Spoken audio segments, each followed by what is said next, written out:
On his birthday, the boy smashed the gift from his father in anger, then burned every photo of him in the house, even threw his most cherished family portrait sketch into the fire. Completely heartbroken, he dragged his suitcase and left the cold home of his mom without looking back. Meanwhile, the man had no idea. He was still celebrating another boy's birthday, the son of his first love. It wasn't until the next morning, when he ran into his wife and son at school, that he realized they had already completed the transfer paperwork. Still, he didn't take it seriously. But then the son of his first love ran up and provoked the boy. Unable to take it anymore, the boy slapped him hard.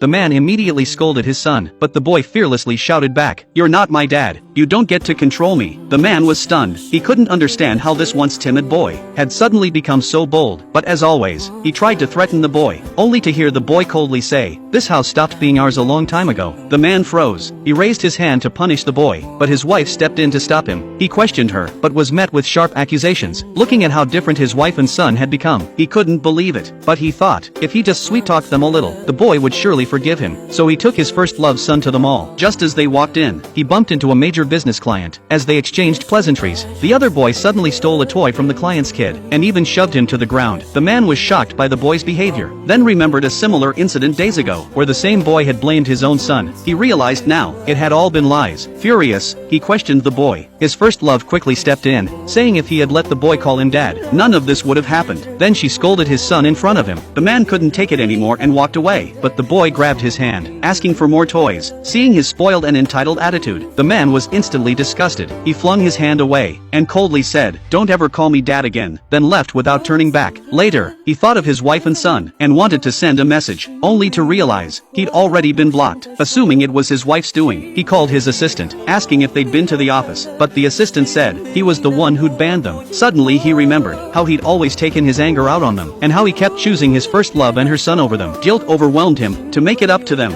he bought his son's favorite toy, thinking he could win him back. He rushed to the school gate to pick him up, but when all the other students had gone, his son was nowhere to be found. A teacher finally came out, and told him his son had transferred long ago. He stood there stunned. The teacher looked at his confused face, and doubted he was really the boy's father. He rushed home, only to find an empty house. All that was left was the broken birthday gift in the corner. Panic filled him. Just then, his phone suddenly rang.